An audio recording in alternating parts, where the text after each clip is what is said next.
அரியேனே சிவனே உன்னை போற்றிட, அரியேனே சிவனே உன்னை போற்றிட, அறியாமை அறிந்தே என்னை ஏற்றிடு, அறியாமை அறிந்தே என்னை ஏற்றிடு, உன்னுள்ளே என்றும் வாழ்பவனை, மாயத்தின் வாயில் வீழ்பவனை நீயே காப்பாற்று.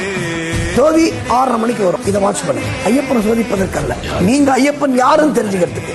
லட்சக்கணக்கில் நட்சத்திரங்கள் இருக்கும். 6:20க்கு அங்க பாருங்க, அந்த நட்சத்திரம் எல்லாம் காலியாயிடும். ஒரே ஒரு நட்சத்திரம் மட்டும் இருக்கும்.